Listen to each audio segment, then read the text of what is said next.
My name is Noah Merrick, and the sea met me with a straight face the day I came to Greyhaven. The ferryman called it mercy. She's in a mood to behave, she said, one hand steady on the tiller, the other tucked into the pocket of a salt-stiff coat. Her name was Mara, and she had the sort of voice you'd listen for in fog. Don't trust it, the water here likes to pretend. The boat's little engine coughed and settled into a workable grumble. The harbour opened like the mouth of a stone bowl. Gulls counting our entrance with harsh, amused cries. On shore, the village hunched low against the cliff, roofs pitched like shoulders braced for a blow. Nets lay to dry along the seawall, and the air smelled of rope and diesel and the iron tang of kelp. I'd seen photographs of Greyhaven, grainy shots of the lighthouse, pale against a bank of cloud, but photographs are tidy liars. They don't show you the way the wind finds seams in your clothes. They don't show you the way your breath feels heavier, as if the air has been used before and you're borrowing it for a while. Beyond the harbour, out past a knuckle of dark rock, the lighthouse stood where the cliff flings itself into space. Tall, narrow, more bone than building, it wore its age without apology. Its glass eye caught a thin bar of sun and threw it back in a tired flash. There was no romance in it from this angle, only function. A spine, a staircase, a lens, a light. Keep the ships off the teeth, count the hours, endure. Mara pulled us alongside the main jetty, the soft certainty of a habit learned young. You'll want a trolley, she said. Steps are rough up there. I can run you and your boxes after I unload. I can manage, I told her, and she gave me a look that said, people always say that. We made a small procession anyway, Mara with two of the heavier crates, me with my suitcase and a box of books I probably didn't need. A boy trailed us at a careful distance, pretending not to be watching, then boldly closing the gap whenever we stopped. You the new keeper? He asked me once, then asked again before I'd finished answering. You staying through the storms? That's the plan. I found my voice turning softer here, as if volume might be punished, just for the season. Just enough to think you know it, Mara said, but there was no malice in it. She had the sort of face that looked like it had been carved by weather. If you smiled at it, it softened by degrees. The steep path up to the lighthouse began just beyond the last cottage, where the road dwindled into rock and scrub. The land pitched upward, stubborn against the seas-long arguments. Gorse clutched at the slope in wiry fists, and the white bones of old shells freckled the dirt. Halfway up, I stopped to turn, a habit or superstition, or both, and let the view find me. The houses looked paper small from here. The water beyond the harbour wall was a darker, colder blue, as if the colour thickened with depth and secrets. Mara waited without hurrying me. You grew up near the coast? She asked. Near enough, I said. Near enough to miss it every day I was away. Haven't lived by it in a long time. She nodded, lifted a crate to her hip. It comes back to you, she said, like a song you forgot you knew. The lighthouse door complained in a long old sigh when we opened it. Inside, the air was cooler and full of a smell I didn't know I'd been missing. Lamp oil, iron, paper, salt, damp. Footsteps made a hollow music in the round. The entry room was spare. Hooks on a rail, a bench scarred by generations of boots, a wall of pigeonholes labelled with fading names. E. Halfgreeny, M. Dunlin, A. Crow. Lives reduced to initials and the satisfaction of a straight line of letters. Mara set the crates down and tilted her head to listen to the place. Not much to it, she said, but if you live alongside something long enough, it starts to keep you. She nodded towards the spiral stairs. You'll want to see the lantern before light. We climbed, circling through shadow and light, the steps worn to a smooth deep where thousands of feet had thrust at them. The rail was a banister of cold certainty beneath my palm. Along the inner wall, I spotted the first marks. Little carven notches, names scratched with knives or nails, dates. Elias, 1952. Mara, 2001. I paused over that one. The M in particular had been cut with care. She caught me looking. Wasn't me, she said, and then smirked. All right, it was me. I was a kid. Everyone leaves something of themselves where they can't help it. At the top, the lantern room made a ring of light around us. The glass had been cleaned for my arrival. It always is. The lamp waited with patience. It was modern now, efficient, the sort of machinery that makes a person obsolete with good manners. Still, someone had polished the brass. Someone had thought the old metal deserved to shine. I stepped close to the glass and put my fingertips to the cool. The world was a gallery of greys and silvers, and the deep green of the shoulder of water where it reared against rock. The wind smoothed itself up here, then forgot to be cruel for a while. I could feel the lighthouse settle around me, as if testing my weight. I have the oddest thoughts in new places. I thought, if I speak, the building will know my voice. Mara left me with a ring of keys and instructions that felt simple until I tried to hold them all at once. You'll be fine, she said at the door, looking past me at the lanes of weather and water that braided the horizon. Greyhaven isn't unkind. It just doesn't bend to anyone's moods, but its own. Will you be back? Next supply run, she said, or sooner if the weather decides to make a fool of someone. She touched the rail with 2 fingers before she went, a small private blessing. When the door closed, the silence that followed wasn't empty. It was full, like a bowl. I set to work making a place for myself in the rooms below the lantern.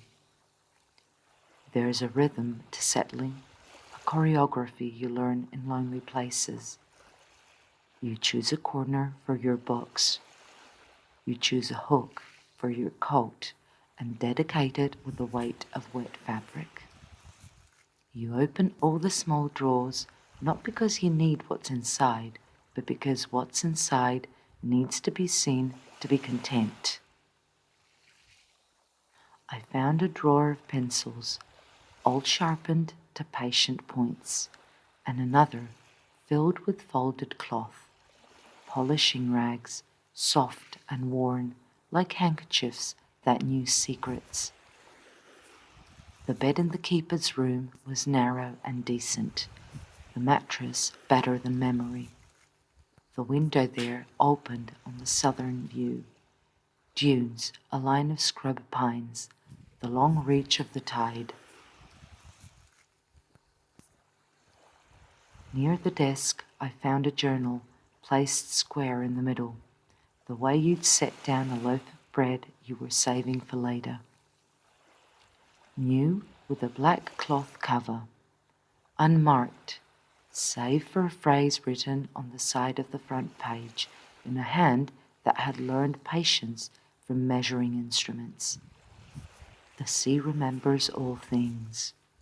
No name, no date.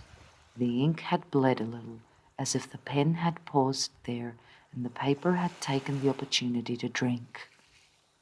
I tested the pen left beside it, smooth, light, then wrote my name below the line, as if signing a guest book at the edge of the world. Noah Merrick, keeper, spring. The words looked comfortable in their new house. I did not add a date. Dates have a way of making promises out of their numbers, and I am careful with promises. I unpacked the rest. A little radio, a coil of extension cord because there's never enough power exactly where you want it, a tin of tea that had traveled more than I had lately. I set a kettle on the tiny stove and listened to its slow conversation with the heat. I am not a man who talks to himself, but I do talk to rooms. I say thank you to the ones that hold me well. I ask for patience from the ones that don't. The lighthouse offered nothing, which felt like a kind of respect. You'll have to learn me without hints, it seemed to say. I took my tea up to the lantern and sat with my back to the metal, watching a trawler push a white wake through the long unspooling of afternoon. There's something about high places that makes memory a cleaner thing. Thoughts arrange themselves at altitude. What matters floats, what doesn't sinks where it can wait. I thought of my father showing me how to tie a bowline with a story about a rabbit in a tree. I thought of the last apartment I'd left, its windows too clean, its air too thin, the way city light is always a little impatient. I thought of the letter that had come like a well-timed gull 3 months ago, offering a season's post at Greyhaven. If you have a mind for weather and patience for loneliness, it said, we could use a body who won't quarrel with the wind before breakfast. I drank my tea and tried not to quarrel with anything at all. Everything came down the slow way, with no rush to it. The horizon turned the color of wet slate, and then found its way to bruised blue. The lamp engages now with a whispered command from a switch you throw with 2 fingers. There's no drama, no sense of flint and determination, just a certainty that takes hold and stays. When the lens began to turn, the light swept the water with a kind eye. Down in the kitchen, I heated a stew from a jar and ate it with the sort of gratitude you deserve for first small successes. The spoon made a sound that the room liked. I opened a window to let in the night, and with it came a lowing foghorn from somewhere further down the coast, a steady reassurance that other lives were being counted and kept. The phone on the wall near the desk is the stubborn sort, wired, heavy, honest. I ran the village line because I wanted my voice to be caught by someone else's ear, just for a moment, to weave it into the fabric of the place.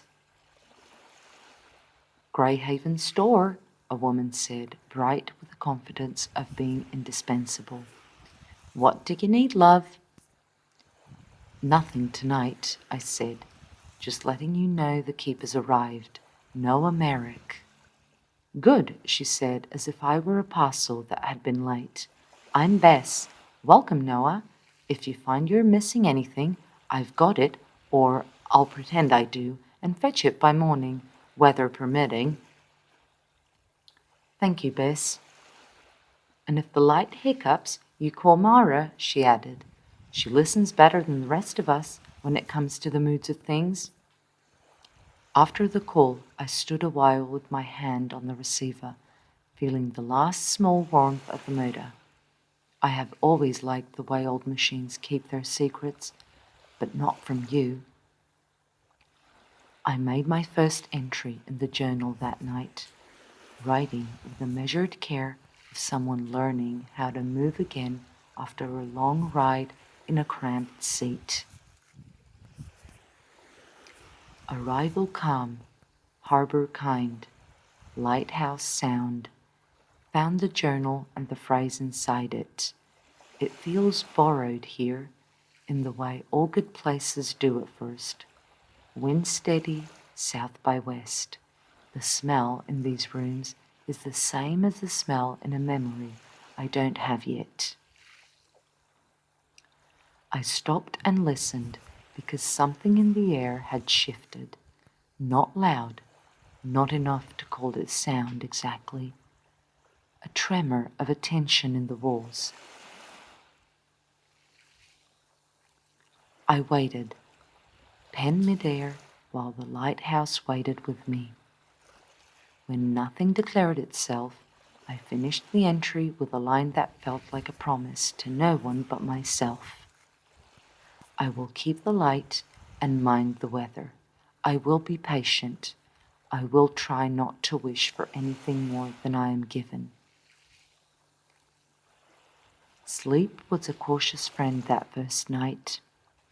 I lay in the narrow bed and listened to the steady breath of the sea, which is to say, I listened to the intervals between waves, because that is where the voice is. A ship horn sounded somewhere, out beyond the reach of my light, and if I had been the kind of person to pray, I would have prayed for the men on it to find their way to morning. Instead, I counted the rotations of the lens above me. 1, 2, 3, until numbers stopped being numbers and were just a way to be carried. I woke to tapping, not the gentle, irregular kind of rain, not the random tisk of a loose bit of wire, a measured, patient tap, tap, tap, like a knuckle against a window. I lay very still and counted the space between. 5 slow breaths, then again. Tap, tap, tap. It stopped when I sat up, as if whatever it was reached the end of its instructions or its nerve. I could feel the lighthouse around me, listening to see what I'd do. The room had a companionable darkness. I found my slippers with my feet and stood, aware suddenly of every board in the floor, every nail that had decided it would hold. Thank you. The window looked south over the line of dunes.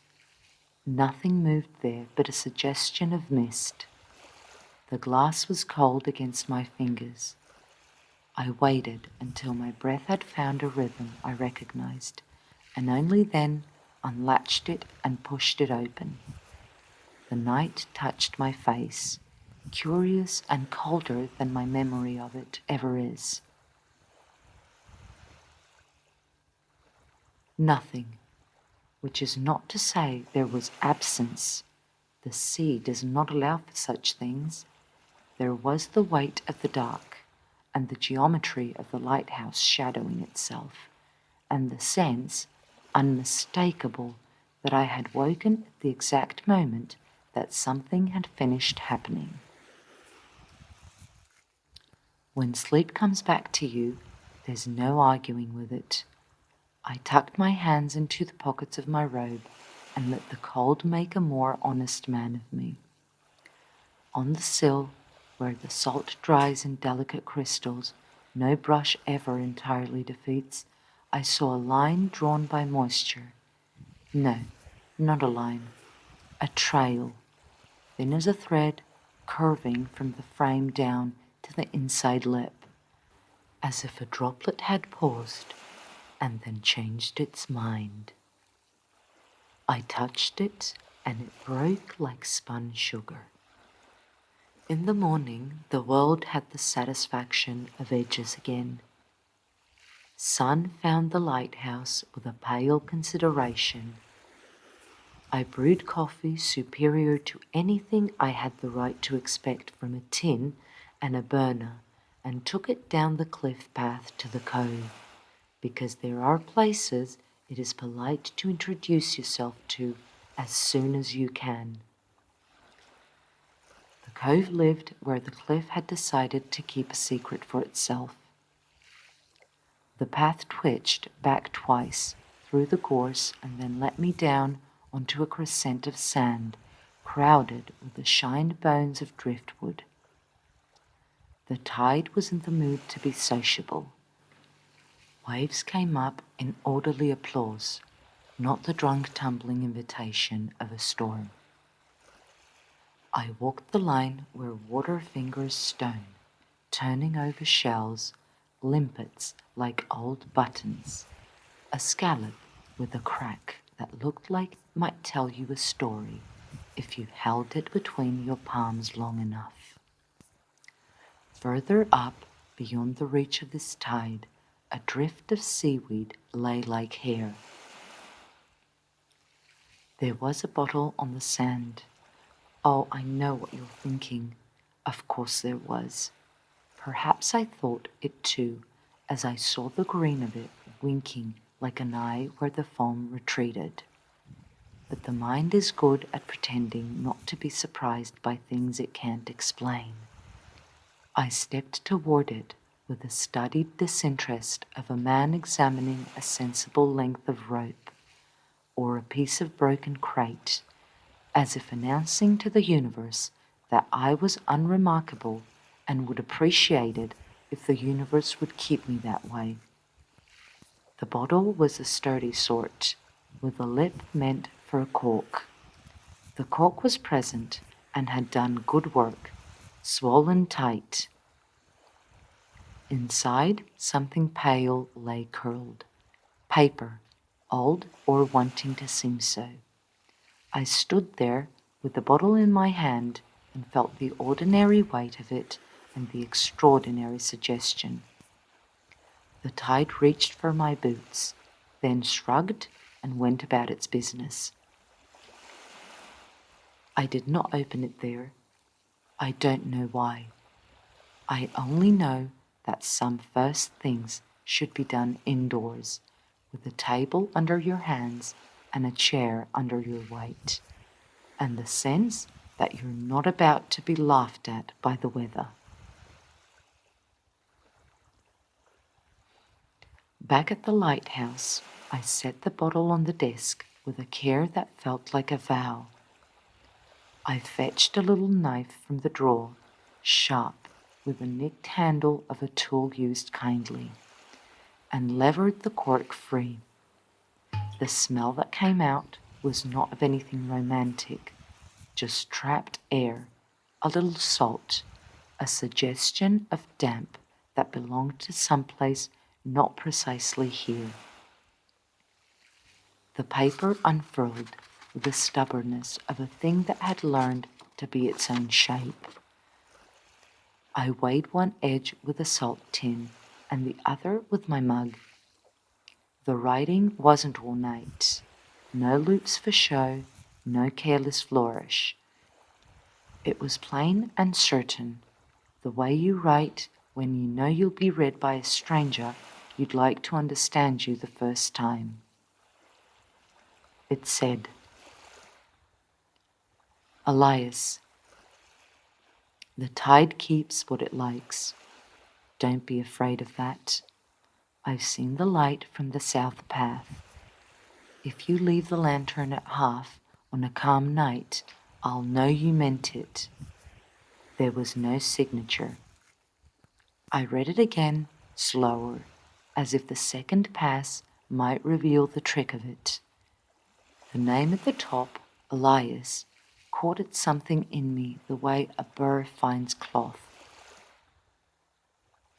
I'd seen the name upstairs, cut into stone by a hand that had meant it. Elias, 1952. That was 50-odd years ago. More ink in the journals than I could count between then and now. More storms, more keepers, more ordinary days than either of those.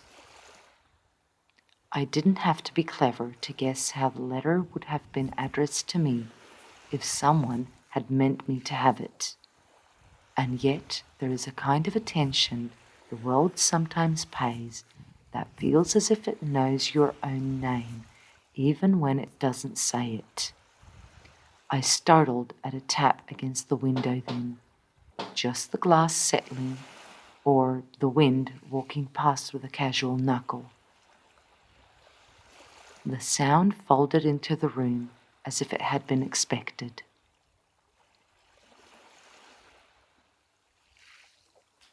I placed the letter beside the journal and looked from one to the other. The sea remembers all things. I wanted to scoff then. I wanted to call it sentiment and move on. But there are words that refuse to stay flat on a page. They lift a little at the corner, and you find yourself wanting to see what's under them. I made a second entry. Found a bottle this morning, paper inside in good condition. Addressed to Elias. Not a prank. Sealed tight, cork sound, glass worn.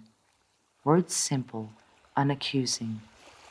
The kind of letter you write when you believe in someone else's competence more than your own. I don't know why that's what I think, but I do. I remember thinking at dawn that I woke because something finished happening. Maybe this is the thing that finished, or maybe it began then and is finishing now, as I write about it. The tide keeps what it likes. I am not afraid of that yet. The afternoon passed with the business of a first day. Testing the lamp again, inspecting the parapet for loose bolts, finding a leak in the west-facing window frame that would want a word with me before the next rain. The village was a collection of small noises below, the thunks of crates, a laugh, a dog that had something sensible to say about a gull. The world felt held in place by routine, and I let that hold me too. Near dusk, Mara's boat nosed back into the harbour, and I could make out the set of her shoulders, even at the distance. Easier, perhaps for having found the day workmanlike and fair. I did not wave. Some distances deserve their respect. When night came, I set the lamp to its slow, generous turning and went back downstairs to make a second cup of tea I didn't strictly need. I kept the letter on the desk where I could glance at it, not because I expected new words to appear, but because the presence of it accounted for something the room felt it needed. The wind came up a little after 10, the way a cat climbs a chair, soft at first, then decisive. The lighthouse made its small companionable groans. I had the sense, once or twice, of another set of feet on the stairs, right behind mine, just at the edge of hearing. If I stopped, the sensation stopped. If I walked, The rhythm matched me. I told myself it was the echo of my steps, doubled and brought back to me with a delay. The mind is kind that way when it chooses to be. I took the letter up to the lantern room around midnight because it seemed greedy to keep it to myself, there in the circle of light meant for others. I stood with it in the glow and read it again, then looked out toward the south path. A faint line of paler dark along the shoulder of the cliff. Half, I said out loud. My voice sounded right-sized in the room.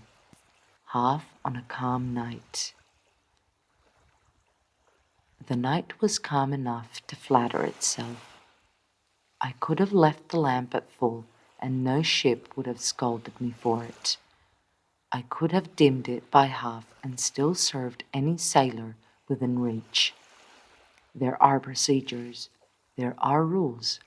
In places like this, they are both a comfort and a creed. But the letter had the shape of a request, made without the expectation of yes. I put my hand on the switch and did nothing. There is a kind of decision that arrives like a tide. It takes its time, and then it happens all at once. I thought of the boy at the jetty asking if I'd stay through storms.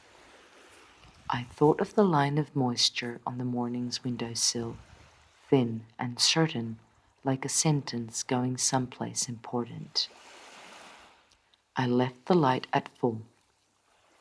Back downstairs, the room felt different, and I disliked that I couldn't assign the difference to an obvious change. The bottle lay on its side now, the glass sweating a little as if it had been moved from one temperature to another. I had not left it like that. I'm not careless in new places. The tap of the window came again, soft as a fingernail.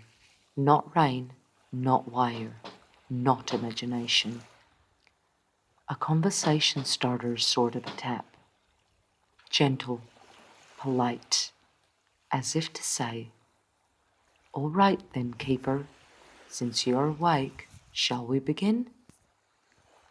I went to the window with the slow caution of someone approaching a skittish dog and put my palm against the cool glass. "I hear you," I said, because names have to start somewhere.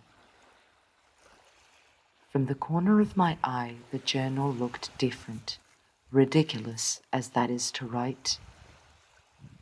I turned and lifted it and felt the lightest resistance, as if the page beneath the last one I'd written had stuck to it and then reluctantly let go. I flipped it open and found, on the very bottom edge of a blank page where no hand of mine had yet strayed, a smudge of salt like the ghost of a fingerprint.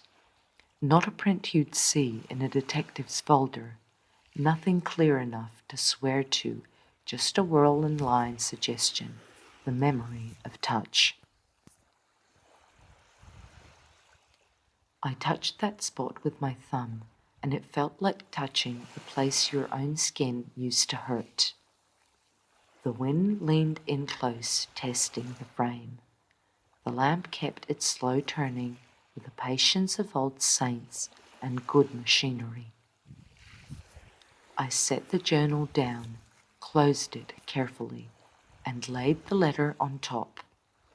The bottle rolled the slightest degree, found a knot in the wood of the desk, and stopped there with a sound like a small decision being made. I went to bed without turning on the radio because I did not want any voice in the room tonight that wasn't the one the sea made by accident. Sleep came faster, as if satisfied I had done at least one small thing right. I woke once to the sound of a gull arguing with a dream, and once to the sensation of someone passing my door on the landing. But those are the sorts of things a house and a man must negotiate between them without outsiders keeping score. Morning found me with my hand already reaching for the pen, as if it had crept there in the night and taken up residence. I wrote without thinking too hard about who might one day read it. Second day. Wind has a mind. Found a letter meant for Elias. I will not say yet what I think it means. I will say only this. I have the feeling of arriving in the middle of a conversation and being asked to nod as if I've heard the first half. I'm willing to nod for now. I closed the journal and listened for the tap at the window. It did not come. The room for the moment was content.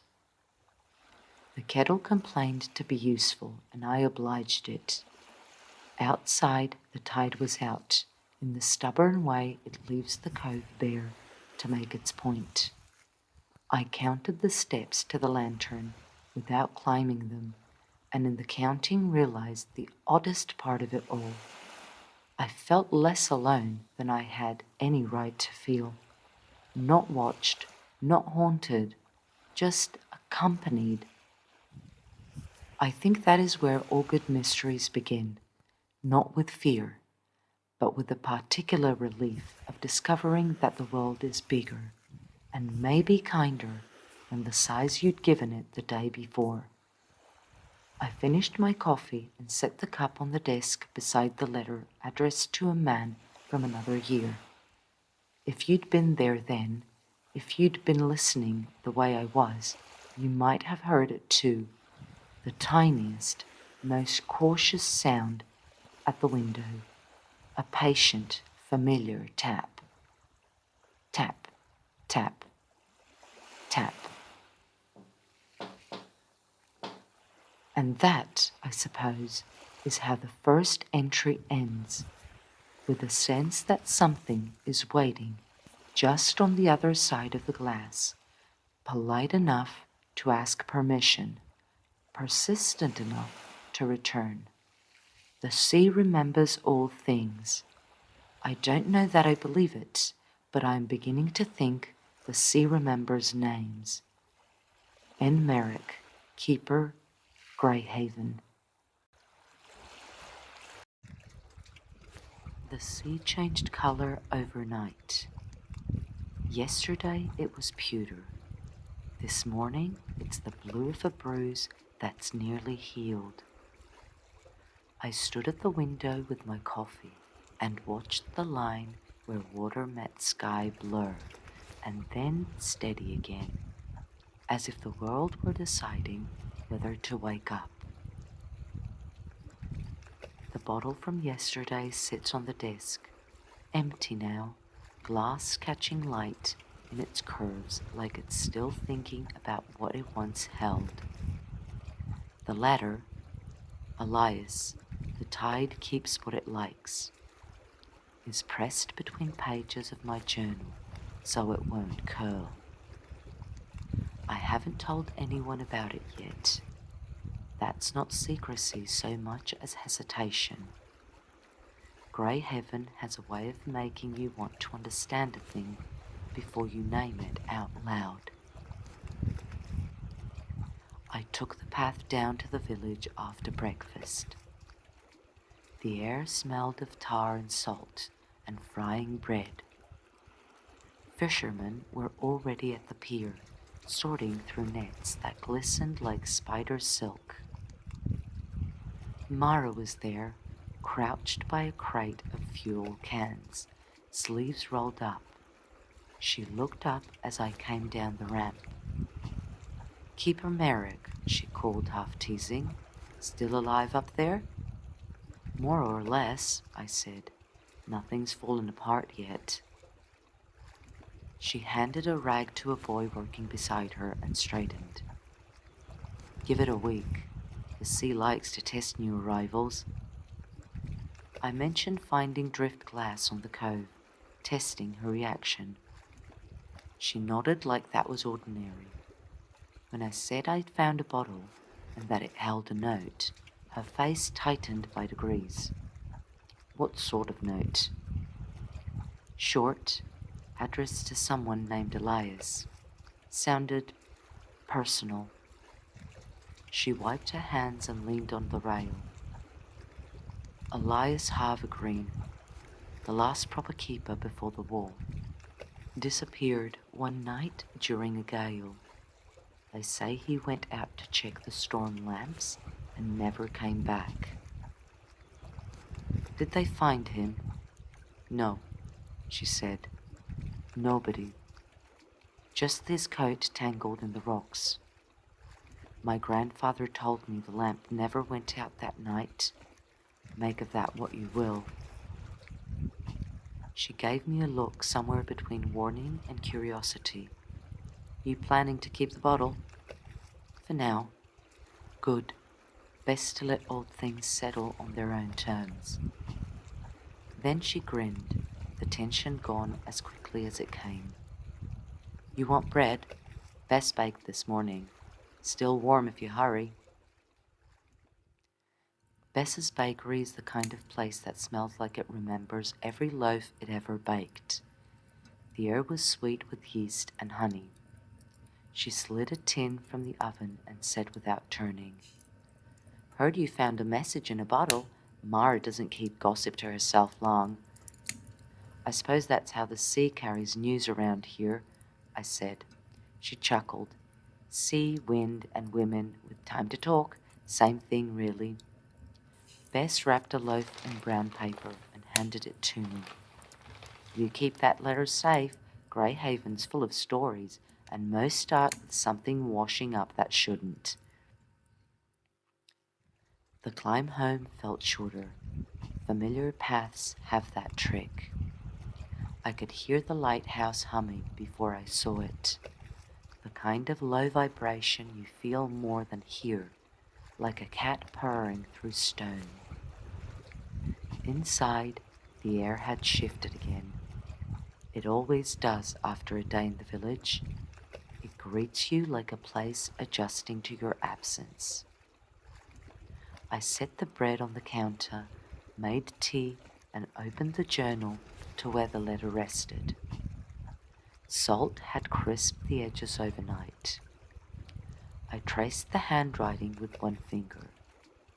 Straightforward penmanship, confident but unhurried. I wondered if Elias had someone who waited for him to write back. Near dusk, the tide pulled lower than usual, uncovering rocks I hadn't seen before. Black ridges glistening with weed. I went down to the cove to walk off restlessness. The air was thick with mist and the metallic scent of shells breaking underfoot. Clearer glass this time, smoother.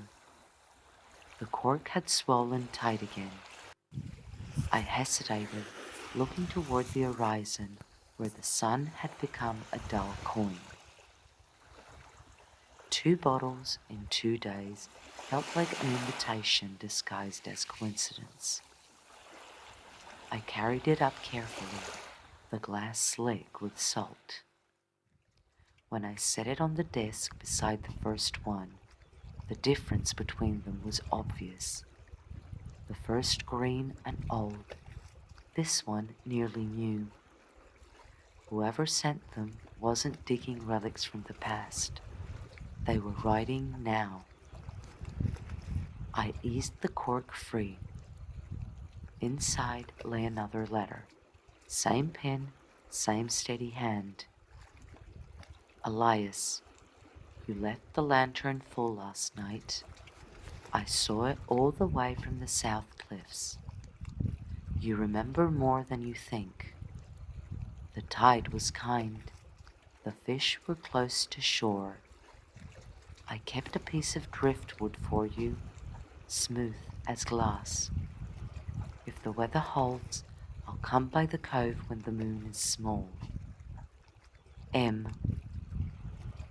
The signature was a single initial, inked darker, as if pressed with more feeling than sense. I sat a long time staring at the two letters. There are simple explanations, of course. A prank, a lover's art project, a coincidence shaped by current and wind. But the logical mind is easily outnumbered at sea. I opened the journal. Second letter arrived. Same hand. Mentions the lantern. Says it was left full last night. But I didn't dim it. I left it at full beam. I paused and added, either someone was watching or someone remembers differently. The kettle whistled. I let it. The sound filled the room like company. Near midnight, the wind shifted hard from the north. The sky closed itself and began to mutter. I climbed to the lantern room to check the seals. The horizon vanished. The world ended 10 yards from the glass. Between flashes of lightning, the beam carved tunnels through the rain. In one brief white frame, I thought I saw a figure on the south path. Too still to be wind blown, too near the cliff edge to be careless. The next flash showed only mist. When the storm eased, I went down to the door. The air had that hollow silence storms leave behind. I stepped out, the ground slick underfoot. By the steps lay a strip of wood, pale and smooth, shaped almost like a piece of bone, sea-polished, driftwood. I brought it inside, set it on the desk beside the bottles. It was warm to the touch, though the room was cold. The storm cleared with theatrical satisfaction. Blue sky, gulls noisy with gossip. The sea looked innocent again. I carried the driftwood outside to examine it in sunlight. Lines had been carved into it, faint, deliberate, forming what looked like a map of currents, spiraling inward toward a single point marked with a small cross. The mark sat exactly where the lighthouse would be if you laid the coastline against it. Mara arrived mid-morning with a crate of supplies and that raised eyebrow she keeps for things she hasn't decided how to believe. 2 bottles now, she said when she saw them. Yes. She turned one over, studying the glass. This one's new stock. I've hauled crates like it. Came through the harbour last month. So whoever's sending them isn't a ghost from the 50s. No, there's someone with a good arm and a reason to play games. She looked out towards the cove. You planning to answer? I don't know what I'd say. She smiled. That's never stopped anyone from writing before. Before she left, she touched the driftwood on the desk. Map, she said simply. Currents run strange around Greyhaven. They say there's a hollow under the cliffs, a place the tide breathes through. A cave? Maybe, or a throat. The words stayed with me after she was gone. A throat the sea breathes through. The air tonight is still, the kind of stillness that makes you cautious. I set the 2 bottles side by side on the windowsill. They catch the lamplight and throw it back like small beacons. I wrote a letter not because I expected to be found, but because silence felt heavier than words. To whoever writes from the sea, I am not Elias. My name is Noah Merrick. I keep the light now. I found your letters and your driftwood. If you mean to speak, I'm listening. If this is a memory still working itself out, I'll keep it safe until you're done. N.M. I sealed it with wax from a candle stub and walked down to the cove. The moon was small indeed, a thin spill of silver behind cloud. I waded knee-deep, the cold biting like truth, and set the bottle loose. The tide accepted it without fuss.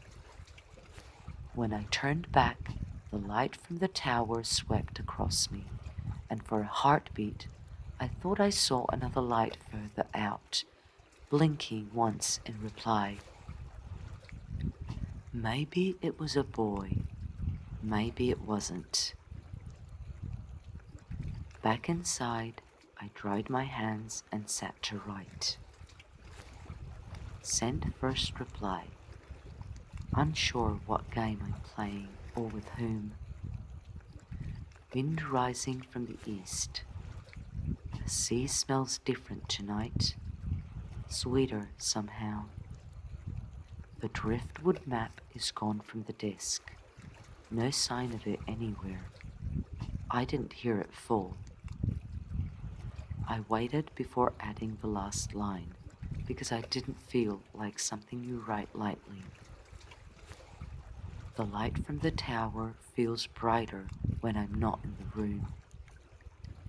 That's where I'll leave it for now. Tomorrow I'll check the cove again. The sea keeps what it likes, Mara said. Maybe sometimes it gives something back. Chapter 3. The Driftwood Map. The fog came in before dawn, heavy as unspoken thought. When I stepped outside, the world had been erased down to 20 yards of colourless air. The beam from the lantern climbed out of it like thread pulled through cloth. Here, then gone, then here again. I told myself fog is only weather, but Greyhaven has a talent for making weather feel like intention. Inside, the kettle took its time to boil. The kitchen smelled faintly of damp rope. I sat with a journal open to last night's entry. The words, "The light feels brighter when I'm not in the room," staring back at me. I couldn't remember writing that line. The handwriting was mine, but the pressure of the pen looked wrong, too deep, as if written by a hand that leaned harder on certainty. I checked the desk. The bottles were as I'd left them, corks glistening with salt. Only the driftwood was still gone. I searched without conviction. Under the bed, behind the stove, even inside the narrow cupboard that smells like kerosene and old raincoats. Nothing. When I looked up, the journal had closed itself. I told myself it was the breeze from the open window. I spent the morning pretending normalcy, trimming the wick, checking the oil, cleaning the lens until my reflection came back to me in dull fragments. Routine is the backbone of sanity in lonely places. At midday, the fog lifted just enough to show the line of the south cliffs. From up here, they looked like folded paper, delicate and easily torn. Something glinted at their base, a flash, brief as a wink. I thought of the letters, of the promise that someone would come when the moon was small. The moon last night had been a fingernail. I noted the bearings in my logbook out of habit, though I had no reason to. The act of writing coordinates made the world behave. Around 3 o'clock, a faint tapping began again. Not the polite kind from the window, but a different rhythm, slower, deliberate.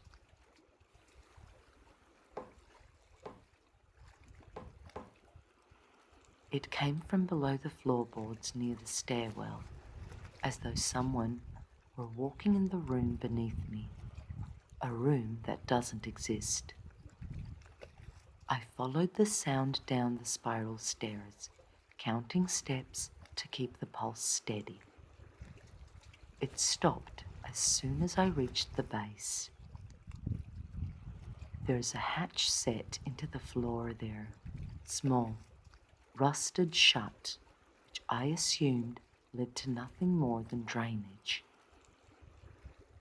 For the time, I wondered if the assumption belonged to me or to whoever last said it aloud. I knelt, pressed an ear to the metal. The iron was cold enough to bite.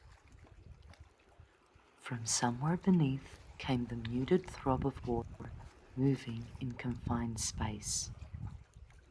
When I drew back, a patch of condensation ballooned where my breath had struck the hatch. In the center of the moisture was a faint spiral, 5 curved lines crossing like the grain of wood. Exactly like the map that had vanished. Mara arrived later with mail and a bottle of paraffin. She took one look at me and said, "You've seen something." "Fog does tricks," I said. "So do lighthouses." She set the paraffin down. "When you start hearing things, that's when it's working." I told her about the hatch. She went quiet in the way people do when they're organizing what not to say.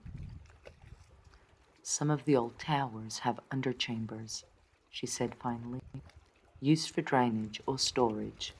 Some say the builders left charms down there, copper coins, sailors' teeth, bits of rope, offerings." "Charms against what?" "Against remembering," she said almost kindly. "Places like this collect memory the way rocks collect lichen." She refused tea, left before sunset. When the engine of her boat faded, the silence grew tall enough to lean against. At night, the fog returned, and with it, a low hum. Not mechanical, not wind. It was close to the pitch of a human voice caught in thought. The lantern above turned as it always does, but every third rotation, the beam faltered, dimmed, then recovered. I checked the switch, the generator, the oil, everything in order. When I closed my eyes, I could feel the pulse of the light through the floor, matching my heartbeat, or teaching it a new rhythm. I wrote to keep my hands occupied. Fog returned, heard resonance through structure, possible generator feedback. The words looked official enough to disguise fear. At some point, I must have slept at the desk, because I woke to the smell of brine and the faint creak of wood expanding. On the blotter, lay a wet outline, the exact shape of the driftwood map. Within the dampness, tiny grains of sand formed the same spiral pattern I'd seen on the hatch. When I wiped it away, the ink beneath had blurred into a single word I hadn't written. Below. Morning brought a wind from the east, sharp, insistent. I took a wrench and pried at the bolts of the hatch until one surrendered with a sound like a sigh through teeth. The smell that came out was old sea, iron, mildew, salt, and something faintly sweet like dried kelp. A narrow ladder descended into dark. I fetched the lantern and climbed down 3 rungs, enough to see the chamber. A circle of stone no taller than a man. Water glimmered across the floor in a thin sheet, pulsing with the rhythm of the tide. On the far wall, lines had been scratched into the mortar. Arcs, crosses, spirals. Some fresh, some nearly dissolved. One spiral matched the mark from my journal. The water rose a fraction, touched the sole of my boot, retreated. It felt deliberate. I climbed back up and closed the hatch, not because I was afraid of flooding, but because it felt impolite to stare.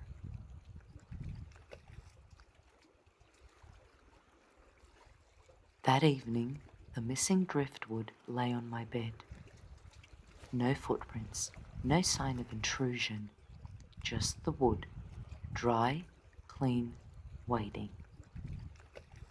The carved lines glowed faintly, as if damp from within. When I turned it over, new marks had appeared on the back. Rows of shallow cuts forming letters so rough I had to angle them toward the lamplight to read. Elias, the throat breathes. Listen. The air in the room thickened, as if the building itself inhaled. I went to the window. The tide was low. The rocks gleamed like wet teeth. I could hear it now, the breathing Mara had named. Long in, long out. The sea, drawing through hidden tunnels beneath the cliffs. But inside the rhythm was something extra. A counterbeat, like speech trying to happen. I turned off the lamp. Darkness pressed close, companionable and absolute. In that hush, breathing changed. It shaped a word I could almost recognize, a syllable I felt rather than heard. Noah. My name, spoken the way water says it, without consonants, softened by distance. I stood a long time before lighting the lamp again. The light stuttered once like a blink. The next morning, the bottles were reversed. The older green one now held a letter, the clear one empty. I hadn't touched either since yesterday. I eased the cork free with shaking hands. Noah, you answered. I didn't know the light could change hands. I thought time had stopped above the water. keep listening. The tide will tell you when to open the way. M. The paper was dry, too dry, as though written somewhere that never knew salt. I read it twice, then looked towards the hatch. The metal was sweating. Third day of fog. Heard voice, uncertain origin. Found message addressed to me. Water level under floor fluctuating beyond normal tide range. Driftwood returned with inscription. I keep telling myself that solitude rearranges the mind, that voices form where silence grows too dense. But I'm starting to think Greyhaven isn't echoing me. It's answering. I stopped writing when the tapping started again, this time from above. 3 short taps, then 2, then silence, like someone learning Morse code by instinct. I looked up. Dust sifted from the ceiling in a slow fall. The light overhead pulsed once, and the room held its breath with me. Somewhere deep in the walls, the sea exhaled. Chapter 4. The Whispering Cavern. The air smells of copper today. That's the first thing I noticed when I woke. The second was the sound, not the usual creak of timber or sigh of wind through vents, but something lower, like breath pulled through a reed. It came from below, always below. The hatch in the floor waits the way an unanswered question waits. I walked around it 3 times before breakfast, pretending to tidy, pretending not to listen. The kettle's whistle barely rose above the steady pulse coming through the boards. When I set my mug down, the surface on the tea rippled. The older bottle, Elias bottle, held another note this morning.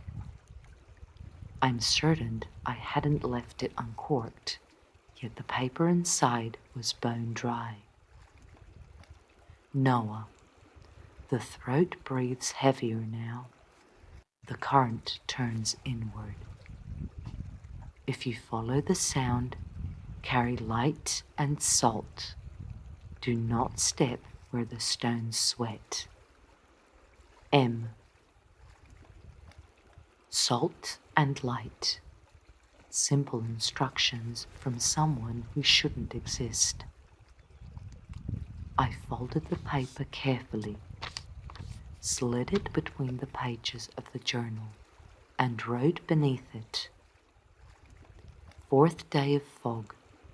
Received warning disguised as advice. Then I went to find a rope. The supply shed behind the tower holds more history than tools. Rusted lanterns hang like dried fruit from beams. Ropes coil in heaps that remember other hands. I found one still supple enough to trust, and a tin of lamp oil thick with age. I packed what M's letter suggested, the lantern, freshly trimmed, a small pouch of salt from the kitchen, and the compass that belonged to the station before mine. The needle spun twice before settling south. When I lifted the hatch, the air that came up smelled older than the sea itself. Stone, mildew, memory. I hesitated long enough for the wind outside to ask if I was sure. I wasn't. I went anyway. The ladder groaned but held. The light painted circles on wet walls, revealing carvings I'd missed before. Marks etched deeper than any knife could reach. Spirals intersecting, lines running like veins. Water whispered beneath me, each ripple a syllable I almost understood. The chamber floor sat an inch below the current line. I stepped down. The chill bit through my boots. Every sound magnified. The click of metal, the breath against glass, my heart keeping time.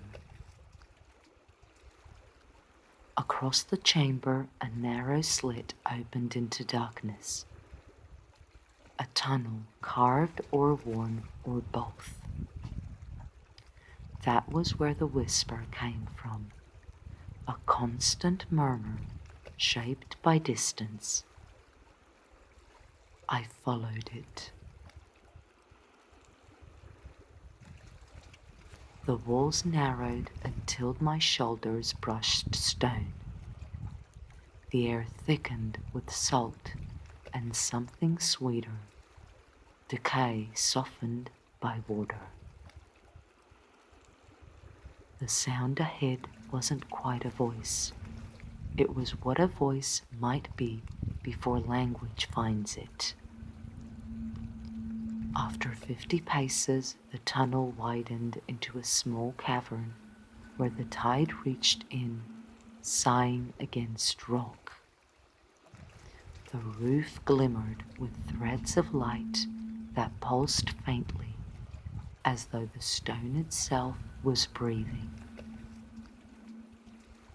I set the lantern on a ledge. The flame bent toward the sea. On the wall nearest the water, someone had drawn another map. The same spiral pattern, but larger, lines filled with a pale residue that simmered like dried salt. In the center, letters faint but illegible. E.H. 1952. Elias Havergreen. I touched the initials. The salt under my fingers was warm.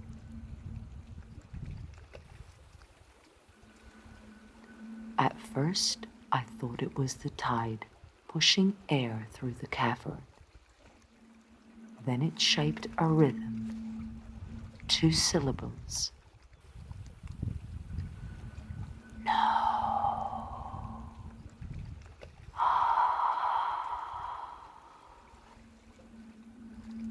I froze.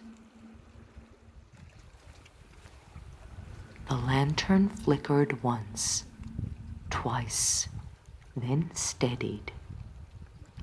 Who's there? My voice sounded wrong, borrowed. The answer came not as echo, but as completion. Here. The word arrived in my bones more than in my ears. I backed toward the tunnel, but the water moved with me, pulling at my boots. It wasn't violent, just persuasive. The sea's version of taking your hand. When the light dimmed again, something pale shifted beneath the surface. Not shape exactly. Suggestion. The outline of a man bending to his work, tending an invisible lamp. Elias? The figure looked up without looking, face blurred by water, yet somehow familiar. The eyes, when they found me, were my own. The lantern went out. For a breath, I heard only the tide and my pulse. Then the whisper changed, closer now, feeling the dark with words I couldn't separate. I fumbled with flint, struck once, twice. The spark caught. Light bloomed weakly. The cavern was empty, the water calm, but the map on the wall had altered. A new line ran from the spiral's center, straight upward, ending in a mark shaped like flame. I took it as a permission to leave. Back through the tunnel, up the ladder, into daylight that felt thinner than before. The lighthouse greeted me with silence, but a silence that watched. I set the lantern on the desk and opened the journal to record what little I understood. Explored the chamber below. Found carvings and initials. E.H. Voice present. Lantern extinguished spontaneously. Surface map changed. When I looked up, the lantern flame I'd left flickering inside the glass had not gone out. It had multiplied. 3 small flames now circled each other like fish. I reached to adjust the wick. All 3 vanished at once. That evening, Mara's boat appeared earlier than usual. She climbed the path with her coat open and worry already in her voice. Fog's thicker southward, she said. You all right up here? I nodded. Heard anything strange near the cliffs? Strange is relative, she said. The gulls are nesting lower, which they only do when the air feels wrong. Why? I considered showing her the letter from M. The driftwood, the map on the wall below. Instead I said, I thought I heard someone calling. Mara's gaze sharpened. Elias used to say the same. Said the sea spoke like a woman in a dream. Drove him mad, I think. She laughed too loudly after that, like someone hoping the sound would make disbelief permanent. Before leaving, she placed a small pouch on the table. Salt, she said, for luck, or boundaries, depends on who you ask. When she was gone, I poured a line of it around the hatch. The air in the room lightened immediately, as if something had stepped back a pace. The whisper started again after midnight. Subtle at first, then shaping syllables. I sat by the desk, pen ready. Below again, throat breathing faster. Once light. That's what it seemed to say over and over until I realized the sound matched the beat of waves against the base of the cliff. The sea wasn't speaking, it was repeating, echoing itself until it learned a new word. When I opened the hatch to listen closer, the salt line hissed softly, as if offended.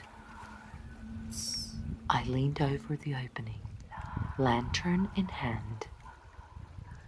The air from below was warmer than the room. A drop of water struck my cheek, then another. I looked up. Condensation traced the shape of a spiral on the ceiling directly above me.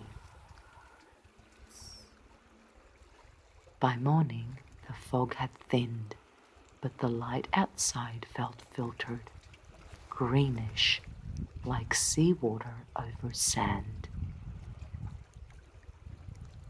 My reflection in the window looked wrong, lips moving slower than they should, eyes lagging half a second behind.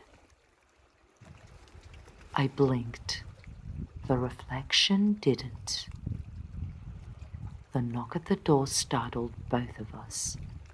One sharp rap, then another. When I opened it, there was no one there. Only a trail of wet footprints leading away toward the cliff. Bare feet. They stopped halfway down the path, ending abruptly where rock began. No sign of slipping, just ending. That afternoon, the tide delivered something new. A piece of glass shaped like the top of a lantern lens. Edges smoothed by sand. Etched across its curve were the words, "Keep the light half." I carried it up to the lantern room. The main lens turned steadily, obedient to mechanism and duty. I thought of Elias's note from long ago. If you leave the lantern at half on a calm night, I'll know you meant it. Calm night, half light. The pattern was repeating itself. The sea rehearsing an old conversation through new mouths. I turned the dimmer slowly until the beam softened, halving itself. The air pressure in the room shifted, like lungs releasing. Below, from somewhere under the floor, came a single clear note, a hum exactly in tune with the generator, only purer. Then silence. Light reduced to half intensity for instruction received by unknown means. Immediate atmospheric change noted. No visible disturbance. Auditory resonance subsided. Personal observation. The lighthouse feels relieved. The last page of the journal, which had been blank yesterday, now bears faint writing, visible only when tilted toward the lamp. 4 words. When you listen, answer. I closed the book. The sound from below was gone, replaced by the even breathing of the sea. For now. Chapter 5. Letters in the Storm. The sea has been restless all week. The swells roll in from the south, heavy and unhurried, like thoughts that won't stop repeating. Even the gulls have gone inland. The lighthouse creaks with each gust, and the air tastes of iron. It's the kind of weather that feels like a warning rather than a season. Mara would say it's just autumn coming early, but the foghorn started moaning on its own last night, even though I hadn't switched it on. That's not autumn. I still keep the routines. Lamp check at dawn, oil gauge, weather reading, journal entry. The tasks give shape to the hours, like ribs to a body. But lately the pages of the logbook blur together. Sometimes the ink dries in unfamiliar handwriting. I tell myself it's the humidity. The letters, the bottles, have stopped arriving for 3 days. I should be relieved. Instead, I find myself scanning the shoreline every morning, half hoping for glass glinting among the stones. Last night, before the fog rolled in, I caught myself talking to the sea. Not words exactly, just the shape of them. The pause where language belongs. The tide answered with a rhythm that felt conversational. Around noon, the radio crackled. That hasn't happened in months. Static mostly, the kind that comes from lightning far away. But under the static was a faint voice, layered, like two people speaking at once. It said my name, slowly, carefully. Noah Merrick. Then silence, so sudden it felt like a door closing. When I checked the generator, everything was normal, but the journal on the desk was open to a new page. The paper smelled of ozone, and there were words written in charcoal grey strokes. If the sea calls, let it through. The handwriting wasn't mine. It wasn't M's either. It looked hurried, panicked. By afternoon, the sky had gone the color of slate. Wind pressed against the tower with the weight of a living thing. The beam cut through sheets of rain so dense it looked solid. For hours, thunder walked the horizon. The glass trembled. Every time lightning flashed, the reflection in the window lagged half a heartbeat behind me. At some point, the power flickered. The light dimmed, brightened, dimmed again. Then the bottles started to rattle. They tapped against the window in time with the gusts, and something inside them glowed faintly, as if the ink of the letters had remembered how to burn. I tried to ignore it. I sat at the desk, writing down numbers that didn't matter, pretending the air wasn't humming. The humming turned into a tone, low, constant, and warm. It came from the hatch. I told myself I wouldn't open it again, but rules dissolve quickly in isolation.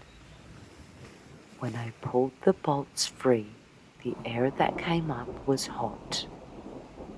Steam drifted out like breath in winter.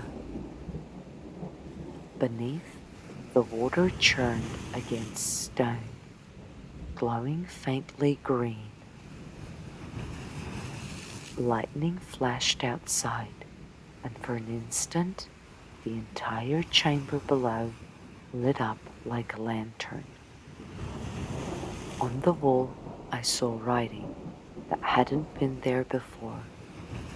Spiral patterns, yes, but words too, smeared and dripping, as though drawn with seawater. Elias left the door open. I blinked, and the letters were gone.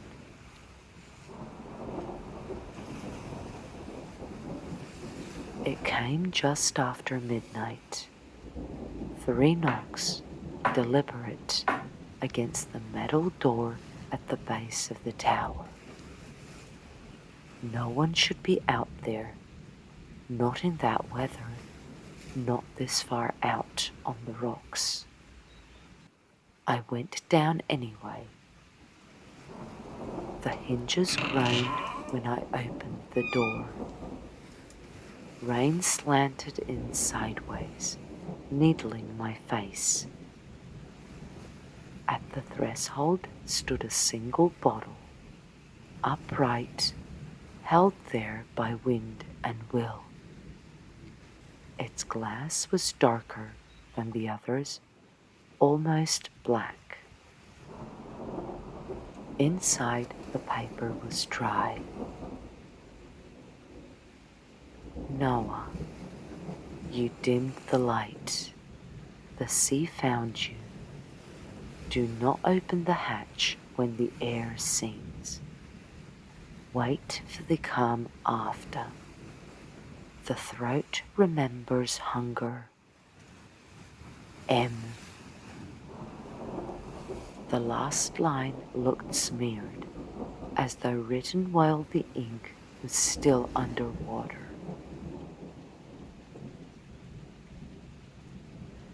The radio woke on its own again, hissing like a storm trapped inside. Between the static, a man's voice, deep and tired. Greyhaven to station. Copy. Anyone alive up there? I grabbed the receiver, heart hammering. This is Greyhaven. Keeper Merrick speaking. Who is this? Silence. Then a breath.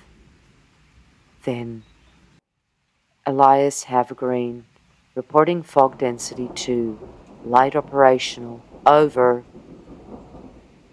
The voice was calm, measured, too calm. Elias. Keep the light half. She knows your name now.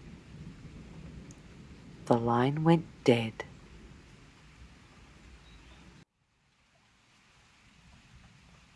The next lightning strike hit close enough to shake the tower. The beam went dark. The hum of the generator stuttered and fell silent. I lit the emergency lantern.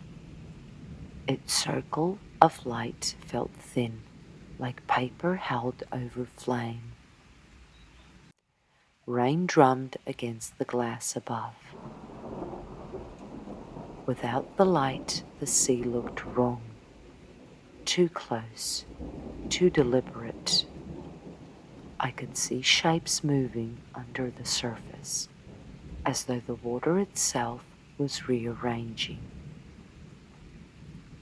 and then, faintly, the sound of knocking, not on the door this time, but from inside the walls. The voice came softly, between gusts. Noah.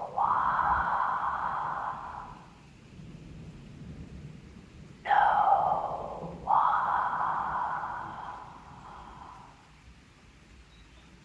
Noah.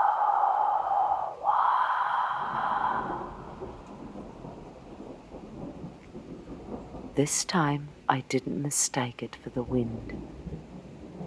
It carried rhythm, intent. I followed it to the hatch. The bolts pulsed faintly with heat. The air above the scene shimmered. I crouched beside it, the lantern trembling in my hand. "What do you want?" The answer came as vibration through the floorboards. "Light." "I can't. The power's gone." Another pulse. Heavier. "Yours will too." For a moment I didn't understand.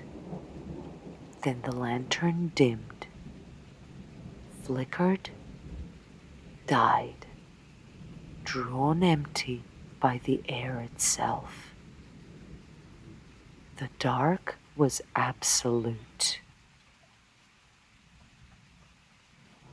I don't remember opening the hatch. I only remember the rush of wind that came up, not down. The storm pouring into the lighthouse instead of around it. I heard the sea filling the lower chamber. Then silence, then something climbing the ladder. Not footsteps, more like water taking shape. I retreated until my back hit the wall. The glow rose from the opening, pale and green, moving like breath. Within it, a figure half seen, shoulders, head, the impression of a man built from light and tide. "Elias?" The figure tilted as though listening, then spoke in two voices, one mine, one not. "Half light, half life. You kept the bargain." Then it stepped forward, and the glow folded back into air. Only the sound of rain remained. When dawn came, the storm had gone as if erased. The sky clear, the air tasting of salt and metal. The beam turned again, steady, flawless, as though the generator had never failed. The bottles on the windowsill were gone, every one. In their place, a single new bottle sat on the desk. The glass pale green, the cork sealed in wax. Inside was a folded scrap of map paper. The same pattern of spirals, but now completed. At the center, written in neat script. "Thank you for keeping the light. E.H." The paper smelt faintly of smoke and brine. I placed it beside the journal, unsure whether to feel haunted or absolved. Outside, the tide was lower than I'd ever seen it. The rocks gleamed, clean and bare.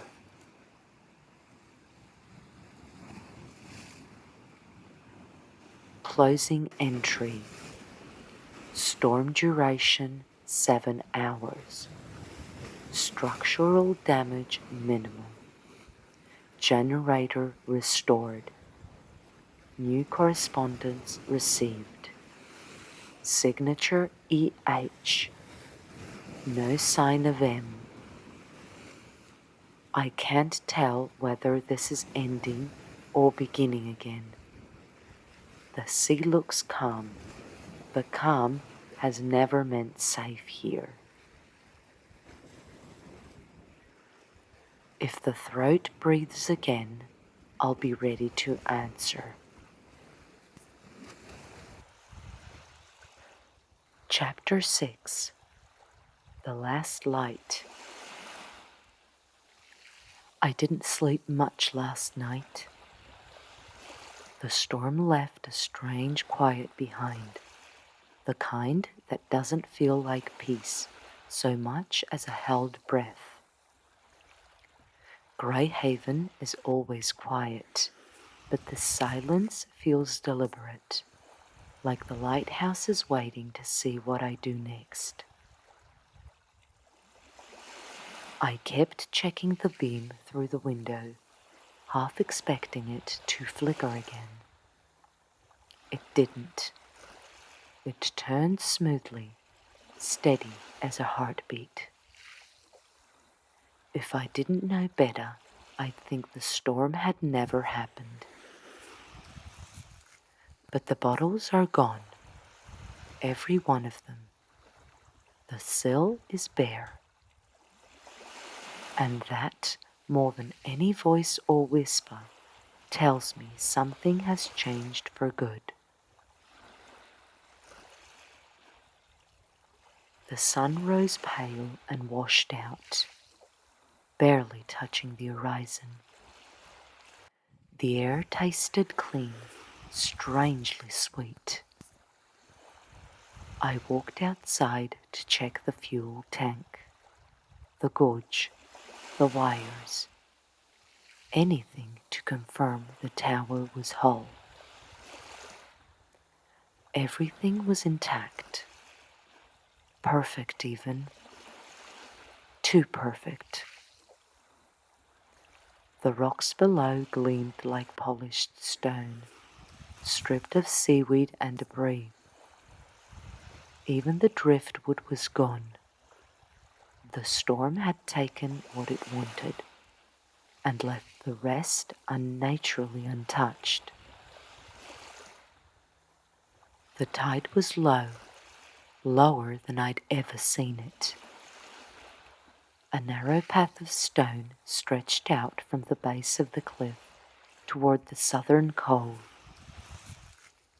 In all my time here, I'd never seen land there. A pull settled in my chest. Not a voice, not a command, just an invitation. But I wasn't ready to follow it. Instead, I went back inside, made tea, and opened the journal. The last page still held Elias's neat handwriting, faint but clear. Thank you for keeping the light. I traced the letters with my thumb, half expecting them to smudge. They didn't. For a long moment, I just sat there, hands wrapped around the mug, feeling the warmth seep into my fingers. The lighthouse felt warmer today, as if the walls themselves had exhaled something they'd been holding on to for decades. Mara came mid-morning, boots splashing through shallow pools where the tide still lingered. She took one look at me and frowned. "You look like you've seen a ghost." I thought about answering honestly. Then I said, "Storm kept me up." She stepped inside, brushed rain off her coat. "Heard it was bad out here. Radio was down half the night. It was something." She walked around the base of the lantern room, almost pacing. "Funny thing," she said, tapping the wall. "Feels different today. Can't explain it. Like the place lost a weight." The same thing I'd felt. "Did you see anything strange on your way in?" I asked. She shrugged. "Low tide, real low. Saw the old path by the cove. Haven't seen that since I was a girl." She paused. Then, "Elias used to walk it." My breath caught. "Why?" "No idea. Said the sea opened doors for him sometimes." She surveyed me quietly. "You ever hear things here? Voices, whispers?" "Yes," I said. A simple truth, spoken softly, like releasing a knot. Mara nodded slowly, without surprise. "Some lighthouses remember who tended them. Some remember who they lost." Before she left, she handed me a folded scrap of waterproof paper. "Storm cleanup notice from the mainland," she said. But when she stepped outside and her boat engine faded over the water, I unfolded it. There were no official notes, only a single hand-drawn symbol, a spiral. Elias's spiral. And beneath it, "Make peace with the tide." My throat tightened. Mara hadn't written that. She never saw it. The lighthouse, or the sea, was speaking again. By afternoon, the tide had risen a little, but the stone path remained visible. I grabbed my coat. I wasn't sure where I was going until I'd already started walking. The air felt warmer, closer to the water. Not summer warm, but welcoming, like a hand hovering near your shoulder. The stones were slick under my boots, covered in fine patterns like the lines on the driftwood map. Spirals, arcs, lines intersecting. Halfway to the cove, I saw the remnants of an old wooden post. Weathered, broken, its top smooth from years of waves. It must have been part of something long ago. When I reached the cove, the sound changed. The usual crash of waves softened to a low, rhythmic hum. Not a voice this time, not repetition. A pulse, like a heart beneath the ocean floor. And there, at the mouth of a narrow sea cave, something caught the light. A bottle, green glass, wax seal, just like the first. My breath hitched. Hands shaking, I lifted it from the rock and pulled the cork free. Inside was a single page, thick parchment, water worn around the edges. The handwriting was unmistakable. Elias's. If you found this, the sea let you through. If you read this, then I'm gone, but not lost. Noah, the sea remembers everything we give it. Footsteps, longing, light, and it remembers you now. Don't fear that. It's not a curse. It's a place to leave your burdens the way I left mine. Tell her I kept the light. Tell her I chose to stay until the storm was done. And tell her, thank you. There was no signature, just 3 initials carved faintly at the bottom. E-H-M. Elias Havergreen. M. The name I never learned. A pair bound by tide and time. The entrance of the cave was just wide enough for one person. Inside, the air simmered with cold and warmth at once, like 2 seasons overlapping. The water at the base glowed faintly, pale green, the same color as the light that had climbed the hatch during the storm. As I stepped inside, the hum deepened. Not ominous, not hungry, just steady, ancient. The walls were carved with spirals, hundreds of them, layered like fingerprints. And in the center of the cave was a shallow pool, perfectly still, reflecting the beam of the lighthouse, even though no direct light reached it.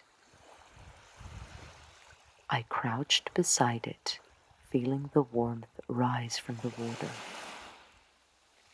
A voice, not spoken but felt, washed through me. Not words, not a command, just a gentle impression. You've done enough. My eyes stung. I didn't realize tears had formed until one dropped into the pool, sending ripples across the perfect surface. The hum shifted, softened, almost like a sign of relief. The sea wasn't asking for more. It was letting go. Letting Elias go. Letting me go. I whispered into the dimness. I kept the light. The cave brightened slightly, just for a moment, like an acknowledgement. Then everything grew still. By the time I returned, the tide had risen, covering the path again. Greyhaven stood calm against the horizon, as if watching me approach. Inside, the air felt lighter than it had since the day I'd arrived, as though whatever burden the lighthouse had been carrying had finally been released back into the water. I made tea without rushing, wrote in the journal slowly, letting the pen glide. The sea keeps memories. Some we inherit, some we return. When I finished writing, I noticed something on the windowsill. Not a bottle, not a letter, just a single shell, grey, spiral-shaped, smooth as glass. Light passed through it, refracting into soft green. A final memory, a final thank you. I placed it inside the journal beside Elias's ladder.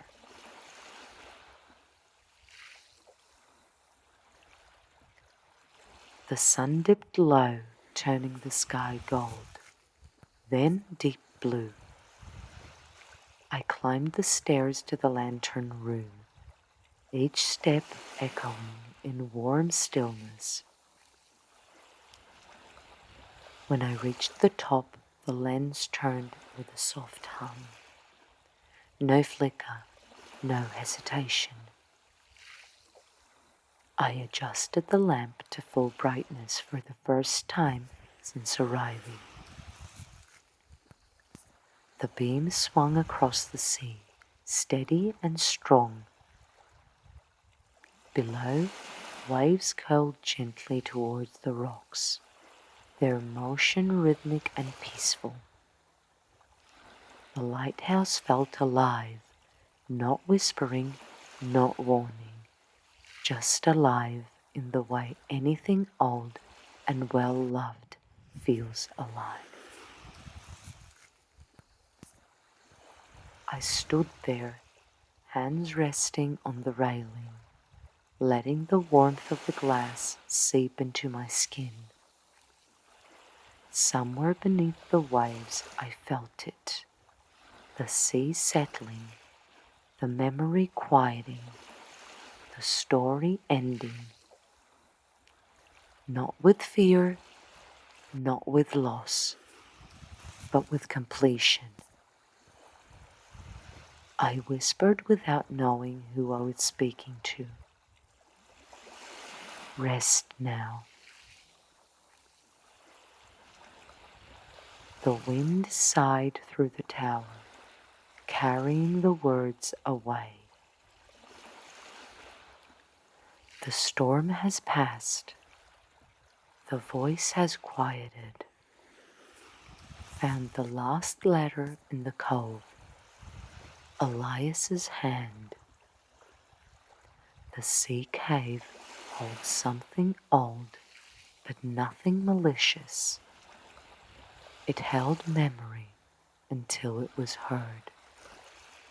Now it lets go. This lighthouse is only a lighthouse again. Tomorrow I'll send word to the mainland that all is well.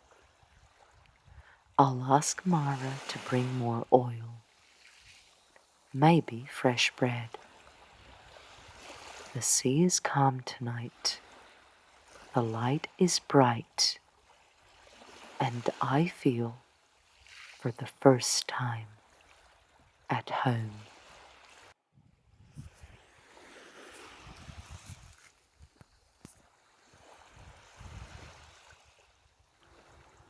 Join me next week, here at the Midnight Vale, as we begin a brand new story together. Good night, dreamer, and welcome to the Vale.